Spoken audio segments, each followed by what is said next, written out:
All systems go. Clear for liftoff.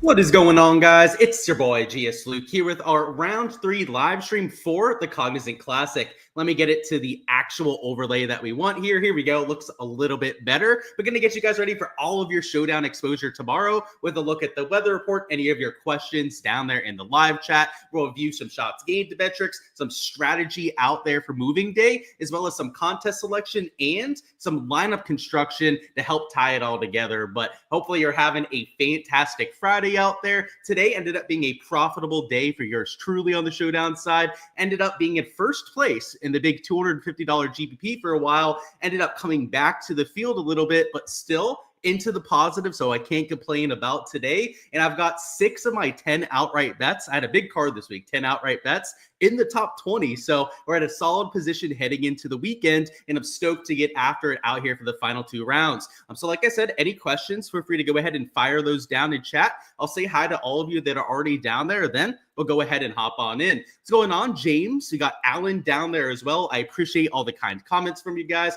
What's going on, Kevin, as well? And yeah, Castillo out there, James, was an absolutely clutch this week. So I'm glad you're able to take advantage of that. What's going on? Go call it. Also, C-Rob. What's going on, Stat ATL? And yeah, we made up. So glad to have you down there in chat, man. As per usual. What's going on, Ross? What was the 6 of 6 percentage? It was real high. I actually just got home about 20 minutes ago, so I don't have the exact percentage for you, but make sure to check out Cut Sweats for all of that. What's going on? DePeach, is Doug Gim going to be the highest owned?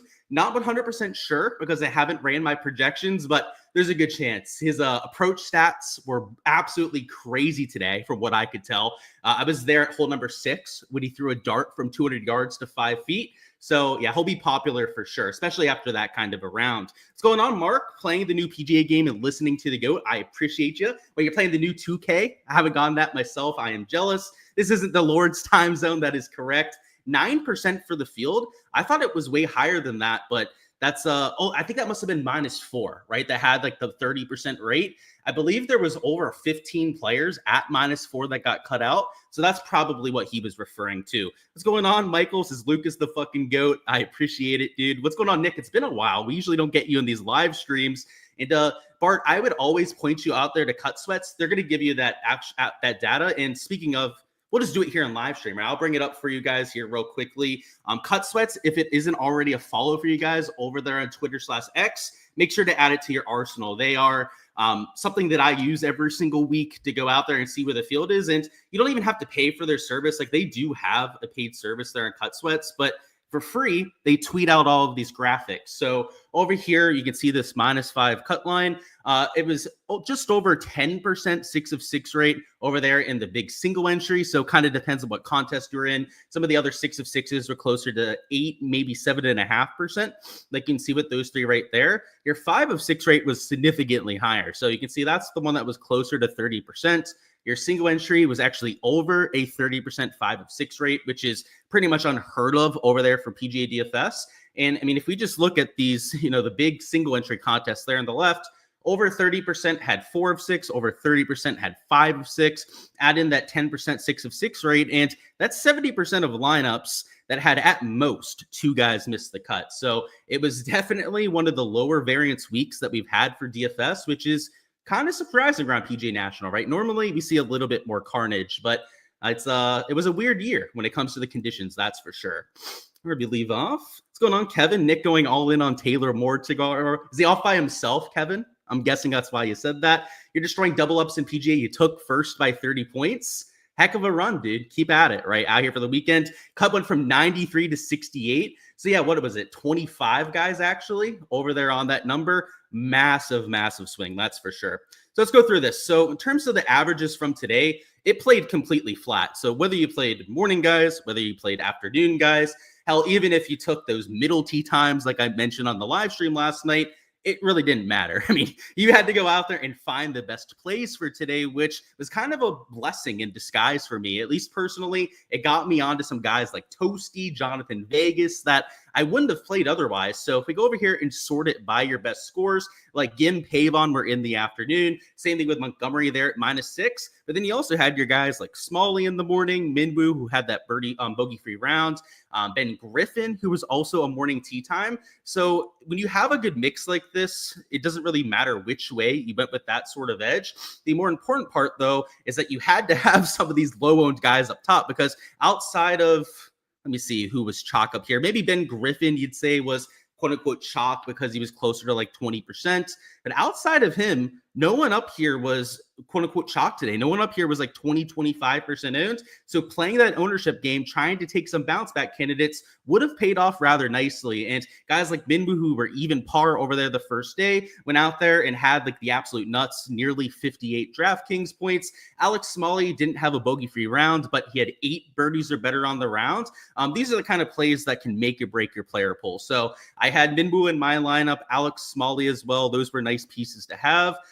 Joel Damon, I believe, was in there as well, and a few others that I'm surely forgetting there. But today, it wasn't so much like what side of the tee times that you played. You just had to find solid showdown plays to go out there and use. And I guess to hop into the weather out there for moving day, it's the same exact situation. I mean, the winds are eerily consistent out there from morning to afternoon. This is the HRRR forecast that we have up here. But even if we zoom out and take a look at all 5 at the same time, they look as flat as humanly possible. This Meteo Blue model has 0 to 3 miles an hour the entire day. This NEM model has a little bit of a spike there in the middle, but that's pretty much going to impact everyone on the golf course. So that one, for all intensive purposes, is pretty flat as well. Icon, same thing, ECM, GFS, whichever way we split this up, it doesn't look like there's going to be a massive edge when it comes to the wind. Now, that receptiveness, I did notice the course starting to bake out today, but with the winds dying out over there in the afternoon, that made up for that kind of difference. And tomorrow, if it is 2 sums off of hole number 1, I'm assuming that they're going to do that because only 68 players made the cut. It was either 67, 68 players that ended up making it to the weekend. Because of that, it would be nice if there'd be a weather edge to go out there and play, but I just don't expect that. Like maybe the morning guys get slightly softer greens, but you're also talking about the guys that just hardly made the cut this week, as opposed to the guys that are teeing off later. They're going to be your informed guys that are up there towards the top end of the board. So even if there is, let's say like a 0.2 shot advantage, I really think that's probably as large as it would get on this sort of slate. I'm assuming that this weather forecast holds out there until lock. If that's the case, it's going to get made up for, and you probably don't even have to incorporate it again. So kind of like today's slate, where it didn't matter what side of the tee times that you played. You just want to find good showdown plays. And in general, those should be low-owned plays, right? Just like round 2 showdown. We don't want to overreact to a 36-hole sample size, and we want to make sure that we're playing against the rest of the field. When we go out there and we hit on somebody, it's much nicer to hit on a Minwoo who has next to no ownership out there than Ben Griffin, who had a lot more ownership out there in those GPPs. It gives you a better chance to actually move up those leaderboards, and it's part of the reason that I was able to get into first place for a lot of today's contests. So that's really what I'm more so fixating on over here for our round 3 lineups than conditions. Now, I will be keeping an eye on this weather forecast. Later tonight, I'll probably check once more before I go to bed and once more before the event starts tomorrow morning. If we get a drastic change and one side is getting an advantage, always be willing to change your strategy in your lineups, right? Don't marry yourself to specific plays or even specific lineups over there in contest. Always be willing to adjust on the fly out there to the optimal situation. But as of right now, I don't see anything that important to lean into. In terms of your shots gained metrics, that's really the next part of our process. We like to have an idea of how the golf course is playing, and then we've got to go out there and build a player pool. After we do that is when we talk lineup construction, also some contest selection stuff out there as well. But let's focus on the player pool before we do so. So when we're looking for a player pool, I like to focus on some of these round 2 stats, and it's not so much to find the guys that were striping it. Like if we go over here to shots gained ball striking, a lot of these guys are going to be chalky. So I know we had the question about the Doug Gim ownership before. He gained over 7 strokes ball striking today. I mean, that is, there's a reason why, right? Stat was asking the question down there in chat. Guy is absolutely striping the ball right now. Guys like Straka, Pavon, like they're going to be no-brainers for a lot of people in their process. where it becomes a little bit more valuable, or for some of your sleepers that maybe just couldn't buy a putt today. So for example, like a Brian Harman might not be a sleeper because he is T10. I think he'll get some attention, like some of the other players that we've pointed out, but he lost nearly 3 strokes putting today, and he's one of the better putters that we have out there on tour. Now, a better example of this might be somebody that's just hardly made the cut. Now, I wouldn't say hardly made the cut there at -6, but a Victor Perez who gained over 3 strokes out there with his irons today could be a lower owned or at least moderately owned play down there in that 6-7K range that has due for some putting regression. He lost nearly 1.5 strokes over there in the greens. And if he hits the ball like he did today, could be in line for a pretty low round. So up top, you can use it to make some of your conviction plays. But where I really like to use these deep dives and try and find my player pool are with some of these sneakier kind of plays. So in Antoine Rosner, you can see here also pretty good ball striking stats. A Tom Hoge, who's there just past the cut line, probably going to be low owned as well because he's not playing all that well. He gained over a stroke out there on approach today. You use that same process to go out there and find some diamonds in the rough. I think a very valuable strategy, something you should always be doing over there for Showdown. You can look at ball striking. You can look at shots gained approach. I think both categories, or even just off the tee on itself, are all valuable to look at. A few other sleeper plays, let's say like Rico Hoey. I'm not sure I'd call him a sleeper there at -7. But he had very favorable ball striking stats, about 4 shots gained over there between those two categories, but lost a little bit over 2.5 on the green. So I think I'll have a higher ownership than those guys that were like T35 or T48 that hardly went out there and made the cut. But he'll have lower ownership than some of the chalk up there in that top 10 already. The other players that kind of stand out, Nicholas Norgard Muller. He's an absolute striper to begin with. You can see here gained over 2 strokes on approach, yet lost strokes over there on the greens. And what I'll say about Muller that I really like is the fact that he makes a ton of birdies. Today wasn't so much the case. Let's look at round 1. You can see here 1, 2, 3, 4, 5, 6, 7, 8, 9 birdies or better over there on Thursday. Today was the polar opposite. So I think a lot of people might jump off of the Norgard train. And I don't know if that's the right thing to do because stat-wise, he's due for a lot of positive regression tomorrow. And off the tee, him losing nearly 2 strokes in that category, something that is highly unlikely to happen again. He's one of the longest players that we have in the field. And he's not a terrible accuracy player either. He's pretty elite when it comes to the off the tee stats. The other players that kind of stand out here, Stephen Fisk, if he would have made the cut, could have been a play, but he unfortunately is not making it to the weekend. A Chris Kirk past champion at PGA National, gaining close to 2 strokes out there on approach. Another player that looking solid out there with the iron play that lost strokes over there with the putter. So those kind of players are going to get a boost out there in my modeling. Whereas if you carried yourself with the short game today, these are the kind of players that I'm giving a downgrade. So it's 2 days in a row for Jesper where he's gained a bunch of strokes putting. Round number 1, he gained, let's see, what was it, 3.4 shots gained with the putter. Today, he gained 3.7. So he would be the one counterexample to some of this short game regression. But in most cases, right, if you go back to round number 1 compared to the round 2 stats, those players fall off. Like 90% of the time they fall off.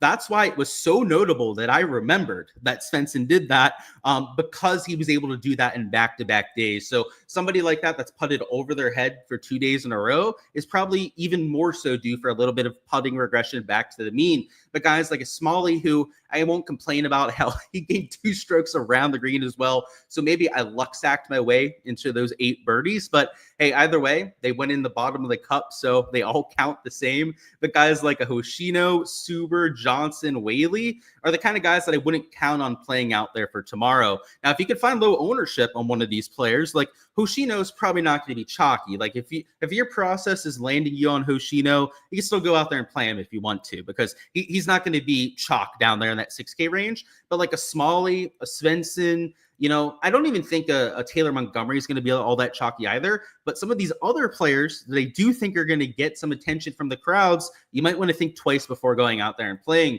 Around the green, we could say a lot of the same things. You're not likely to go out there and chip in a bunch of times every single round. So today, Shane Lowry, who I did play out there in lineups, he chipped in twice in a row out there on 6 and 7. I got to see those in person. It was quite a blast. He looked just completely mind blown when the second one went in. He thought there was no chance he was going to go out there and make a birdie.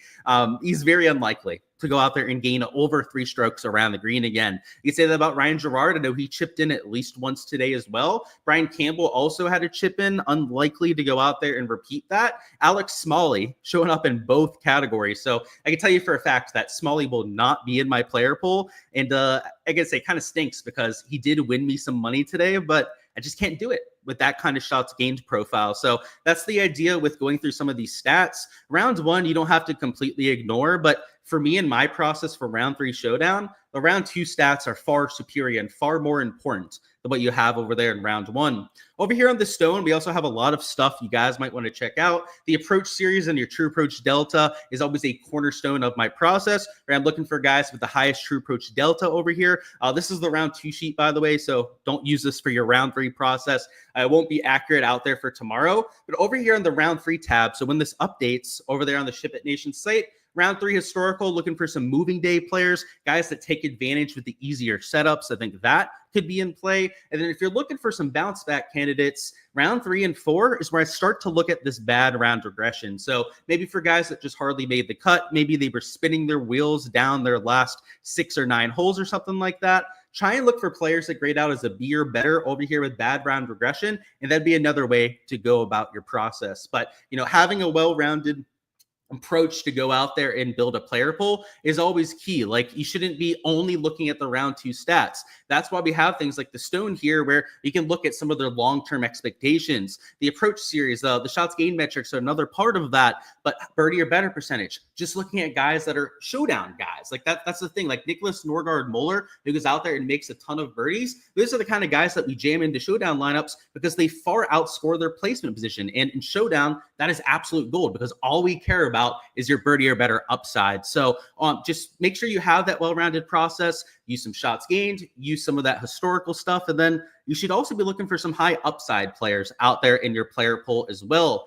Let me sort this by score. Let's go over any of your questions, any player deep dives that you're looking for. So now's the time, by the way, to go ahead and throw those down in chat. One thing I have to say, if you haven't already smashed that like button, let's go out there and pump those numbers up. Go ahead, smash that if you guys haven't already. And we're trying to get over 10K subscribers over here on the SHIPIT Nation. I haven't checked out the live counter in quite a while, but let's go out there and try and push towards that as well. And hey, we may have actually surpassed that since the last time I looked. And if we have, let's build on top of that, right? We don't got to stop ever since we get to 10,000. That's we can always pump those numbers up. That's always a good thing. Let's see where we left out. So it is 2 sums off of 1. I saw your comment out of the side of my eye. That is good to know.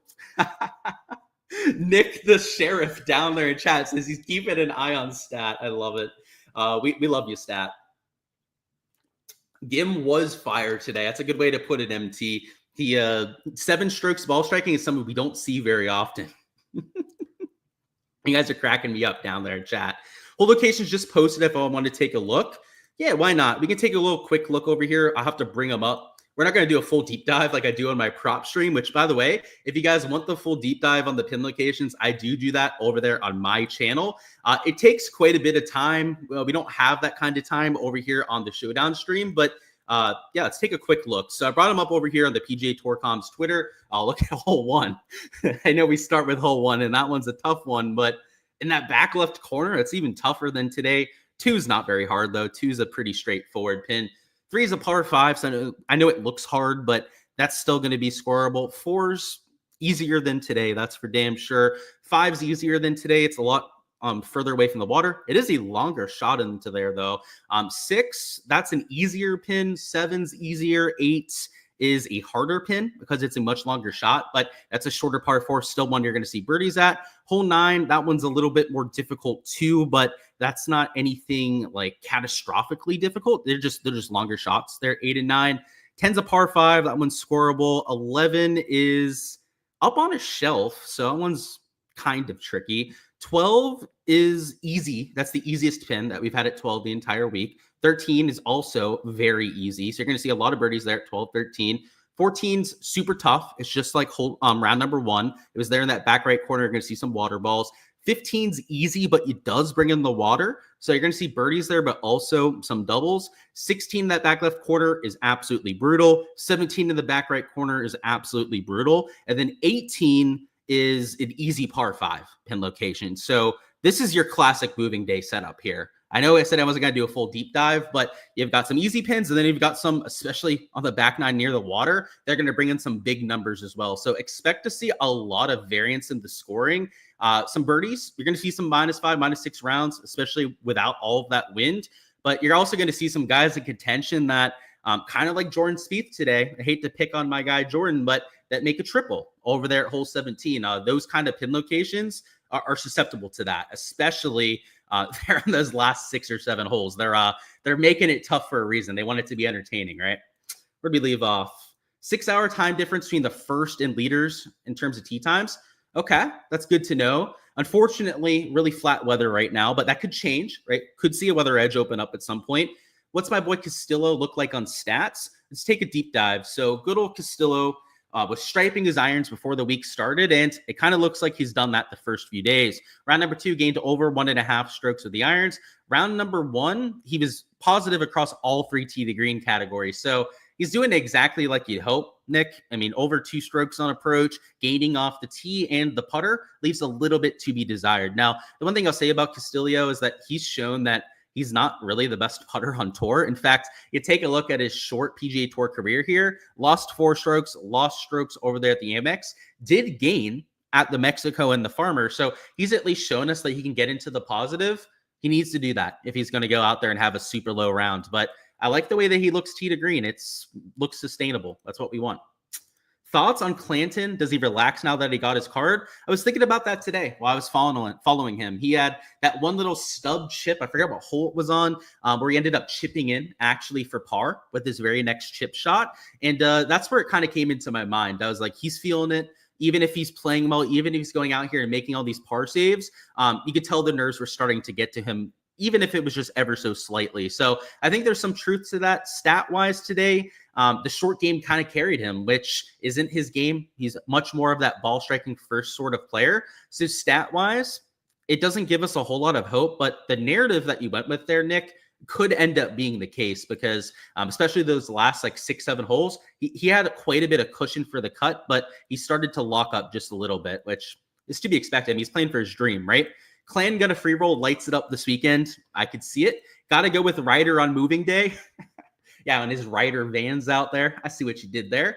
Grazeman fought to make the cut. Do I think he'll be popular? I don't think he'll be popular just because he's so far down the board. And you've got a lot of guys in that 8-9K range that are up there towards the top end of the board. In fact, my outright bets, like 6 of them were in the 8K range this week because I just loved the 8K range. There's just a ton of players there that I thought could win this event. And a lot of those guys are in the top 20. I told you, right? A lot of my outrights are up there in the top 20 right now. It's like all of those kind of players. So I don't think that'll be popular just because there's enough guys priced around him that are playing better golf. Now, the stats, they also don't look that great out there for Grazeman. Round 1, a little bit more favorable than what you had out there for round number 2. But if you're looking for a lower owned early starter, I think he could be that, Nick. Now, he's not going to be as low owned as one of those early starters in the 6-7K range. But if you're looking to get a little bit different there in the 8Ks, he could be that guy. And I don't know his price for round 3, but I'm assuming he's there in the 8Ks, maybe high 8Ks. Victor Perez deep dive, gained on approach both days, lost around the green. I was thinking about Perez for tomorrow. He's always somebody I'm a sucker for playing. I played him at the Olympics and he almost won me $200,000 when it came to DFS that week. I ended up having to settle for like 20K at the Olympics, so we'll take it. But Victor Perez gained over 3 strokes on approach. He gained over 3 strokes. Didn't gain over there round 1, but round 2, you saw that positive momentum. This is the kind of stat profile that you're looking for in terms of regression. The approach stats are normally the most consistent out there from day to day, and your putter is the most volatile. And what I'll say about this golf course is that because it is so second shot heavy, off the tee here is something that you're not going to really separate with. And I think a perfect example of this, guys, is Michael Kim is not an elite driver. Now, I bet Michael Kim this week, so I love that he's driving it like Rory McIlroy, at least if you take a look at the rankings. But he's number 1 in the field in shots gained off the tee this week, and he only gained 2 strokes today. He was I think he was top 15 in the field in round number 1, and he gained like a stroke when it came to a stroke gained off the tee. So you're talking about a category where even your like best player in the field is gaining 3, maybe 4 strokes to the field. That's why that second shot that Victor Perez is going out there and popping with makes him a good play, in my opinion. So I'm there with you. Joe Highsmith, or he could. Yeah, he is an or he could. Didn't have his best stuff today, which is going to happen sometimes. He lost. in the two categories in the middle, approach and around the green play, yeah, he's an or he could, right? You're really using him if you're looking to get different.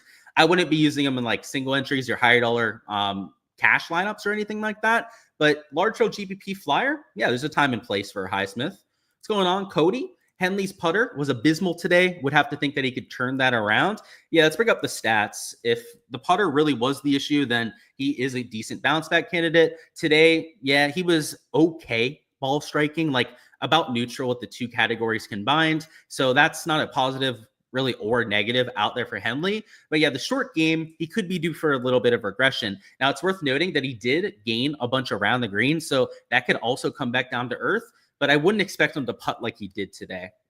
He will have some ownership, though, too, because he is top 10. 15 and 17 are carnage. Yeah, kind of looks like it. Speaking of Spieth thoughts, I hate that you asked about him, Nick, but I'm too honest not to give you guys the right answer. I'm playing him. Good bounce back candidate. And I hope that he stays low owned. So that's why I didn't really want to spill the beans on it. But no, that triple is one hole. It was really one shot, right? Where he went out there and made that triple bogey. I'm not going to hold that against him. We made a shit ton of birdies, did that out there round number one. I think the course sets up pretty well. What's going on, Jose? If I haven't looked at Nikolai, can I deep dive him? Yeah, we haven't looked yet. So we absolutely can. So Nikolai Højgaard, round one, he was short game dependent, which kind of scared me off of him for round number two. At least he made him a worse play in my book. He was still a high upside option, though, that I thought you could definitely go out there and use. Round number two was the same thing, which is deeply disturbing because this is not the kind of player that Nikolai Højgaard is. He's much more of a off the tee guy. I mean, he gains a bunch of strokes there. He can get hot with the irons, but it's been the short game that has carried him to this point. So, you take a look at the event as a whole, losing ball striking and then gaining 3.4 putting. Per the stats, not a very good play. And it pains me to say because I'm a huge fan of his game. I play him a lot more than pretty much everyone else out there. But stat-wise, there's better times to go out there and play him, in my opinion. Denny McCarthy, bounce back day, lost strokes putting. Ooh, yeah, we've definitely seen this story before, and he comes back to do well. Just to confirm that, yeah, not something we see very often. And today, lost 0.5 strokes in that category and was into the positive in the two ball striking categories. So I'm all for that with Denny. He might make it into my player pool just because of that. Steve G says, hit the like. You heard him. Go out there and do so if you guys haven't already. Thoughts on Ricky Fowler? So what I'll say about Ricky is I'm not sure what we're going to see here with the stats.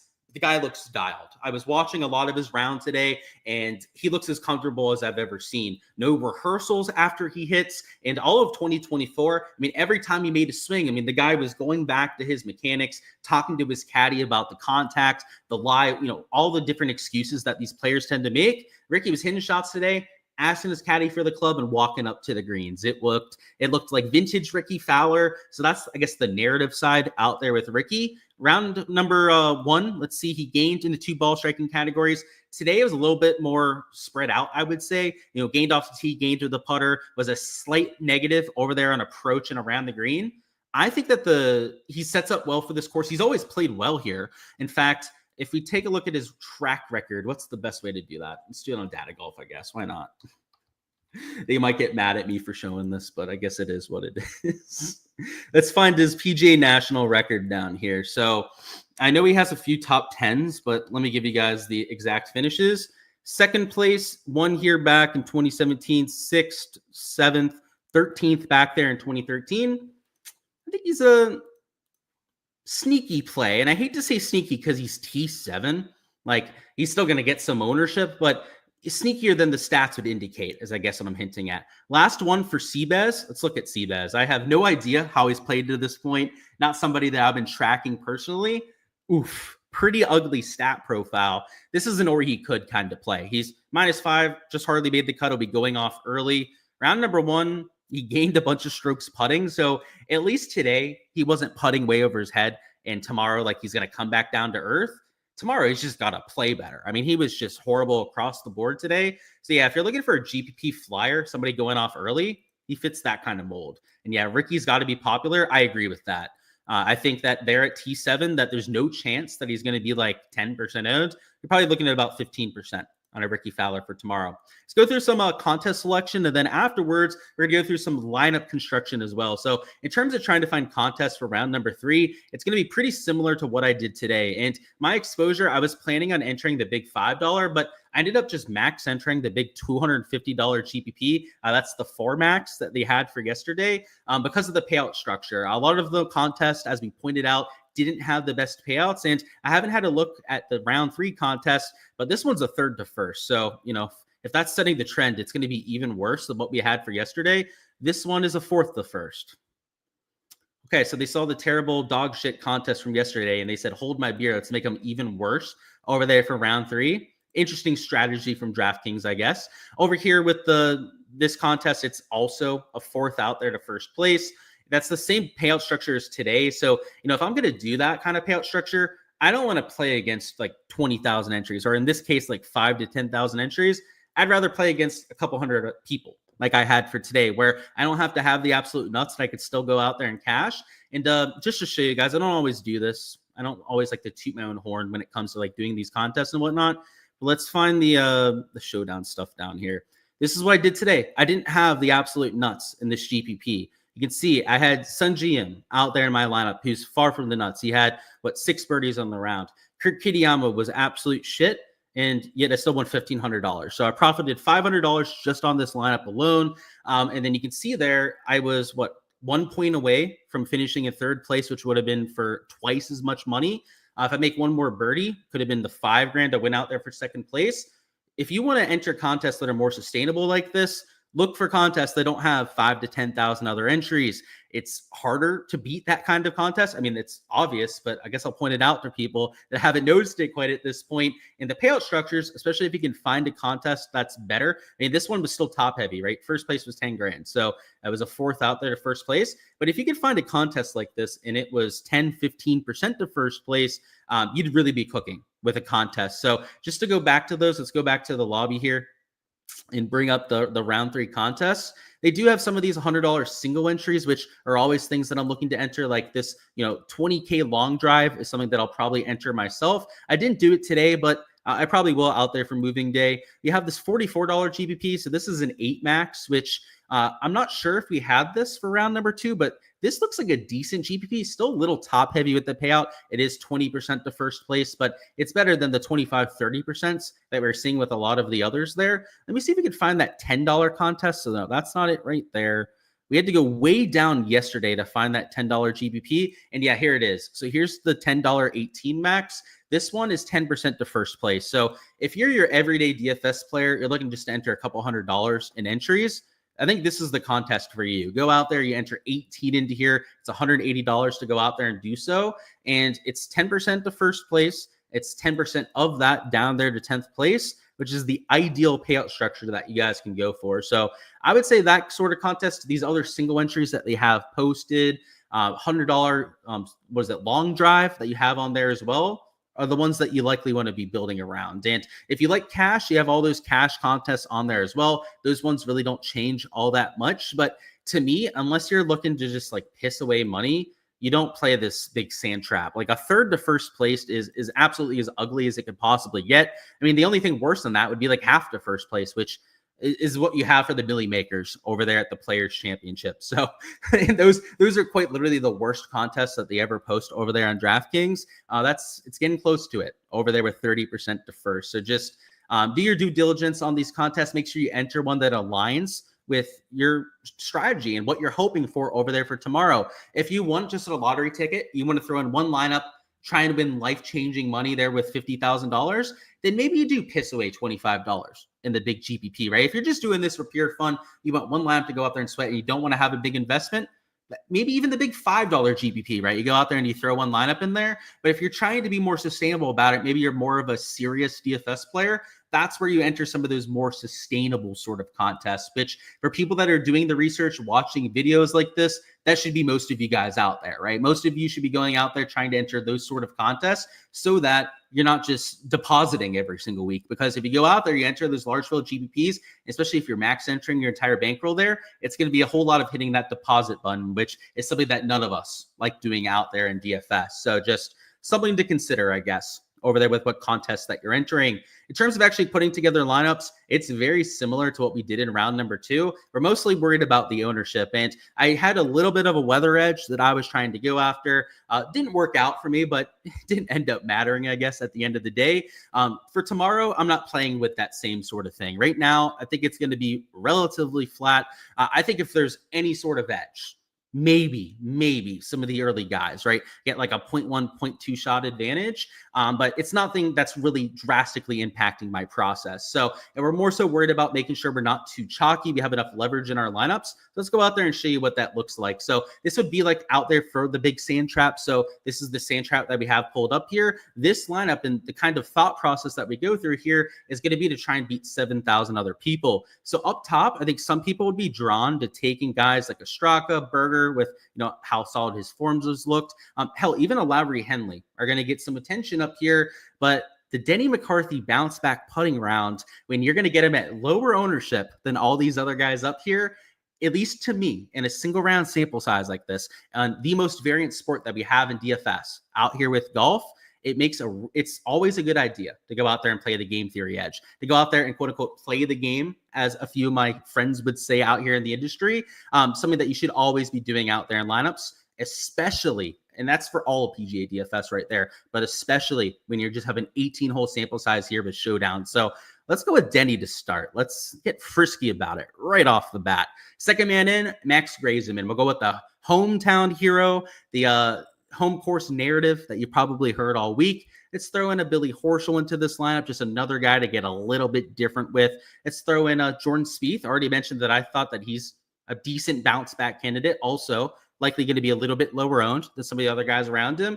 Patrick Rogers has been playing some beautiful golf. And what you've seen here is we've taken 5 players who are all very, very capable players, all solid across the board, most of which that are in good form as well. I mean, Billy Ho came into this week striping his irons. Totally fine with him at 7,900. Patrick Rogers in contention multiple times over his last 3 or 4 starts. I'm totally fine with him at low ownership at $8,100. Already mentioned the Spieth thing. Already mentioned the Grazeman. Maybe there's a narrative there. A little bounce back putting day for Denny. And it's not like we have all the nuts plays here. Like our best guy of the leaderboard there is T25.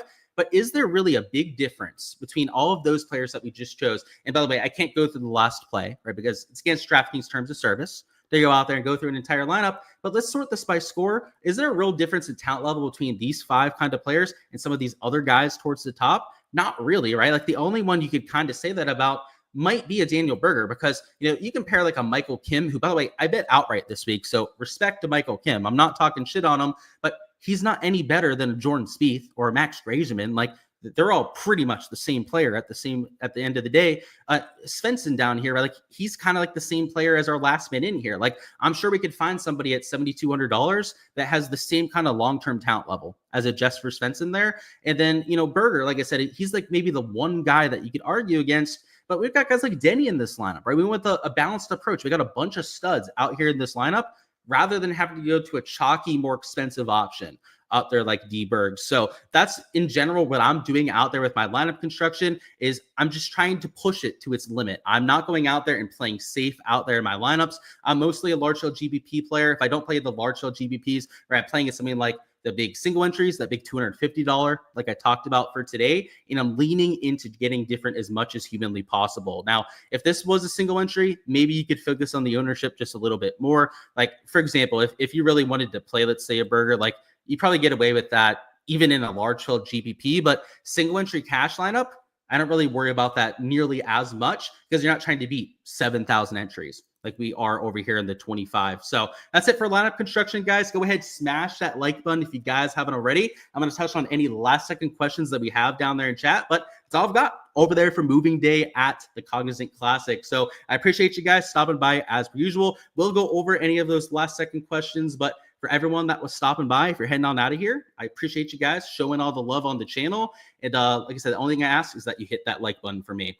Where'd we leave off? So Straka's got a great stat profile, gained approach both days, and then lost around the green. So yeah, sounds right up my alley. He is an outright bet of mine this week. So I hope that he can keep that up. And this is kind of what it looked like at the Amex. Now, round 1 was a little bit more balanced slightly above average in the 3 tee to green categories.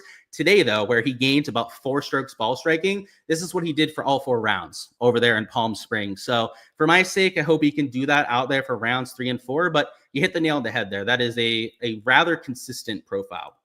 Is Ryder coming back? Not sure. If we take a look at the stats, though, they might be able to give us a little bit of advice. So he gained off the tee. He lost an approach today. Yeah, he's got some short game regression coming. So if he can be a little bit closer to neutral around the green and putting, you might get your wish there. We'll have to see, though. Who knows? You're in the big $250 4 max. Tread lightly. Ooh, maybe I'll avoid that one, Nick. I'll let you take that one down. Maybe I'll take down something else. 8th on the main $200 single entry right now. 4 people ahead of you have a golfer with a missed cut. Sounds like a good spot to be in. Best of luck. I hope you sun run this weekend. What happened to Novak was doing really well until then. Just had a bad day, off day. It looked like he was pretty much off across the board. To show you the stats, you can see what I'm talking about here. I mean, nothing went well. He lost off the tee. He lost with his irons. He did gain around the green. So I guess he chipped the ball well because of all the greens that he was missing. But just sometimes you don't have your best stuff. And that was probably it for Novak today. $44 club twirl is an 8 entry max. Looks like 20% to first. Yeah, I didn't think it was a terrible one. I thought we brought that one up when we were going through it a little bit earlier. The 20% to first is okay, I would say. The thing I like about it is like I might enter that 4 max $250. Like that's likely. It's at least in consideration. Maybe Nick scares me off of it. Who knows, right? Just kidding, Nick. You're getting rinsed for your money tomorrow. You can't hide from me. But over here in this contest, it only has like 300 entries, right? It's not like a 7,000 entry contest where you have to go out there and beat a crap ton of other people. This is much more reasonable. So I think that's a good option out there for tomorrow. That's all I've got, guys. I appreciate you stopping by as per usual. For all the betting and prop stuff for Underdog and Prize Picks, I'll be doing a stream on my channel a little bit later on this evening. Now, not 100% sure on the start time yet. I still got to do projections for my DFS site, my Patreon page. So that's going to take me some time. But a little bit later on tonight, let's see what, it's 7:45 right now. We'll say probably about 9 p.m. Eastern time is when I'll be live with that. So that's on the LukeDFS YouTube channel. Make sure you check that out. If you guys are a prop bettor, somebody that does like 3 balls, matchups, that sort of thing. And for the pin deep dive that I was mentioning a little bit earlier.